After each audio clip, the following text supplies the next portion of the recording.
آج ہم سلطنت عثمانیہ کے ان گوشوں کو دیکھ رہے ہیں جو اکثر آپ کہہ لیں نظروں سے اوجھل رہتے ہیں۔ خاص طور پر سلطان محمد فاتح کا دور۔ جی، قسطنطنیہ کی فتح اتنی بڑی تھی کہ باقی چیزیں اکثر دب جاتی ہیں۔ بالکل، تو ہمارے پاس history with Sohail YouTube channel کی ایک ویڈیو ٹرانسکرپٹ ہے، اور مقصد یہی ہے کہ قسطنطنیہ سے ہٹ کر بھی دیکھیں کہ سلطنت کیسے پھیلی، کیا چیلنجز تھے۔ اور یہ بہت اہم ہے، مطلب سلطان فاتح کی اصل پہچان تو قسطنطنیہ ہی ہے، لیکن ان کی جو فوجی ذہانت تھی وہ بلقان میں یہاں تک کہ اٹلی کے محاذ پر بھی نظر آتی ہے۔ وہاں تو مزاحمت بھی سخت تھی، سنا ہے۔ جی ہاں، بالکل مختلف قسم کی تھی، اور ان کی وہ حکمت عملی، شدید رازداری والی۔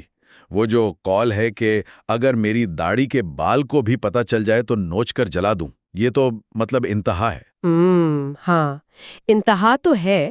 اس کا فائدہ یہ تھا کہ دشمن بالکل بے خبر رہتا تھا، اچانک حملہ ممکن ہو جاتا تھا۔ لیکن اس سے اپنے کمانڈروں کو مشکل نہیں ہوتی ہوگی، عین وقت پر پلان کا پتہ چلنا۔ ہو سکتا ہے، یہ یوں سمجھ لیں دو دھاری تلوار تھی۔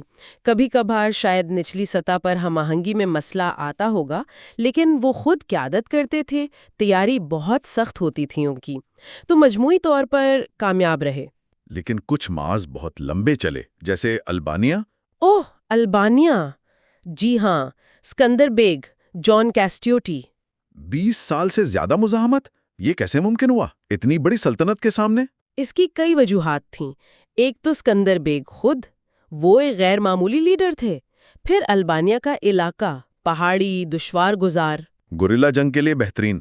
بالکل، انہوں نے اس کا بھرپور فائدہ اٹھایا۔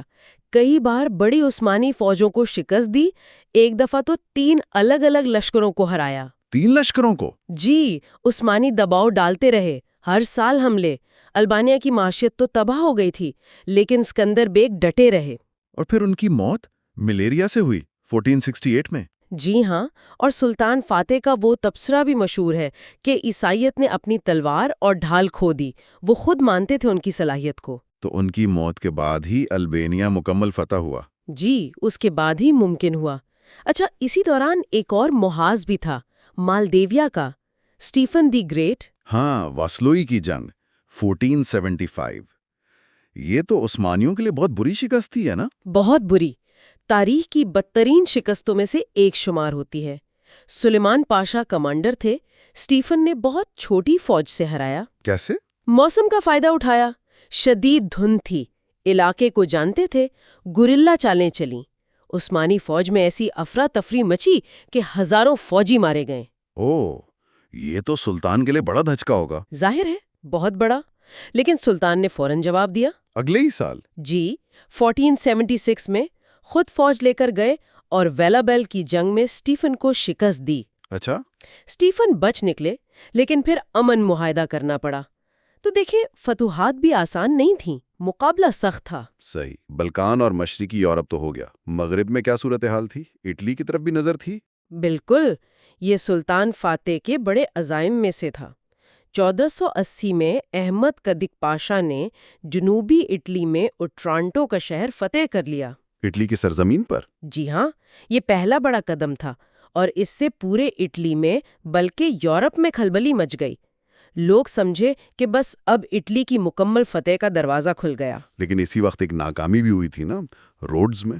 ہاں، وہ بھی تھا۔ میسی پاشا روڈز کا محاصرہ کر رہے تھے نائٹس ہاسپٹالرز کے خلاف، وہ ناکام رہا۔ تو یہ کامیابیاں ناکامیاں ساتھ ساتھ چل رہی تھیں؟ بالکل، روڈز تو پھر کئی دہائیوں بعد فتح ہوا۔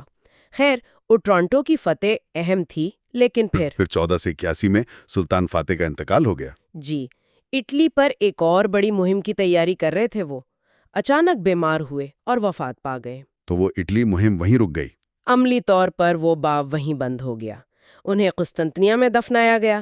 وہ پہلے سلطان تھے جو قسطنطنیہ میں دفن ہوئے۔ تو اگر ہم سارا کچھ سمیٹیں، قسطنطنیہ کی فتح اپنی جگہ، لیکن البانیہ کی وہ لمبے مزاحمت، مالدیویا کی لڑائیاں، شکستیں بھی، اور پھر اٹلی میں وہ کوشش، یہ سب مل کر سلطان فاتح کے دور کی ایک زیادہ کہہ لیں مکمل تصویر بناتے ہیں۔ بالکل، اصل بات یہ ہے کہ قسطنطنیہ کے بعد بھی البانیہ اور مالدیویا جیسے علاقوں میں مقامی مزاحمت بہت شدید تھی۔